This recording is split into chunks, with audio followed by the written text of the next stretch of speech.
ipapakita ko sa inyo kung ano yung mga features o characteristic nitong mga iba't ibang neck pillow, travel pillow. Unahin natin ito. Ito, ano siya, foam talaga siya, napakaganda niya. Lightweight siya, napakagaan, napakalambot. Tapos, yung tela niya, alam niyo yung tela na yung parang kumot na malamig. Ayan. Yun yung tela niya, yung malambot na tela na parang malamig. Ayan. Kaya pag sinuot mo siya, presko talaga siya. Ayan, tapos yung loob niya, ganito siya. Ayan. O, di ba? O. Foam talaga siya, foam. Hindi katulad ng ibang mga neck pillow o travel pillow na ang laman ay tela na pinagsama-sama. O kaya yung mga ritasong foam. Ito, buo talaga siya. As in, ginawa talaga yung foam niya na ganito yung shape. Tapos, kung gusto nyong labhan itong cover niya, meron siyang zipper na pwede nyong tanggalin yung cover niya. Tapos, tatanggalin niyo yung foam para hindi mabasa. Pwede nyo nang labhan yung kanyang cover. Ha? At meron din siyang katulad nito. Ayan. Yung pasikipan, paluagan. Ayan. Ilalak mo lang siyang ganyan. Tapos pipindutin mo to dito. Kung tatanggalin mo. O. Ayan, di ba? Ito naman. Itong isa. Ganun din. Meron din siyang pang-lock dito. Ayan. Tapos, meron din siyang zipper. Pwede mo din laban to. Ha? Ang foam din niya, ganun din. Napakaganda, di ba? O.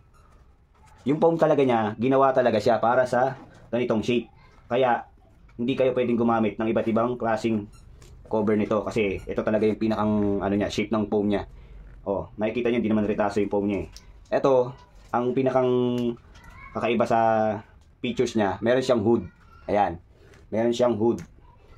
Kapag ka maliwanag sa bus na nasakyan mo, o kaya sa terminal, matutulog ka, pwede na yan. O, di ba? Hindi na makikita kung tulog ka. O, kung nakanga ka matulog. O, ito naman, ito pala, magaan din siya. Ayan, malambot na malambot. Tapos, ito namang isa, travel pillow siya. Itong dalawa, neck pillow, di ba? Tapos, itong isa, travel pillow. Inflatable naman siya. Hinahanginan naman siya. O, ayan. Meron din siyang katulad nitong isa na U-shape na tawag na ganito, na neck pillow, na ganitong klase na inflatable.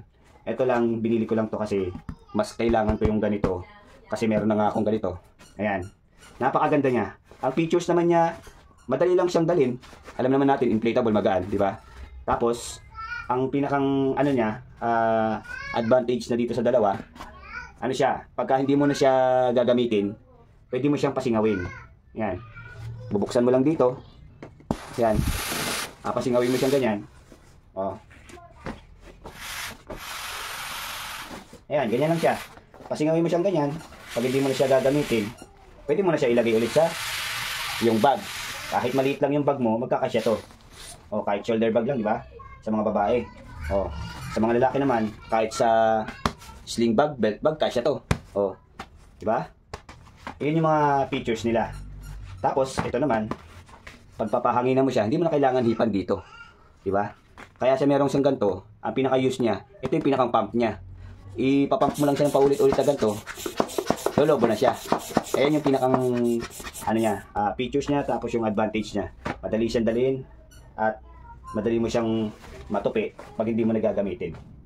Ayan yung mga features ng mga neck pillow na aking kinuha kasi sa tingin ko ito yung magiging useful para sa akin.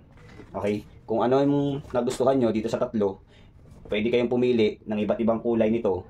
O ito naman, ilalagay ko na siya sa yellow bag, ha? Ilalagay ko siya sa yellow bag, bahala na kayo kung pipili kayo. Kung ano yung gusto nyo, pumili na lang kayo. Ayan, ito may zipper to. O, di ba? Ayan. Sige na. O, happy travel sa inyo. At lalagay ko na lang to sa yellow bag, ha? Kayo na bahala.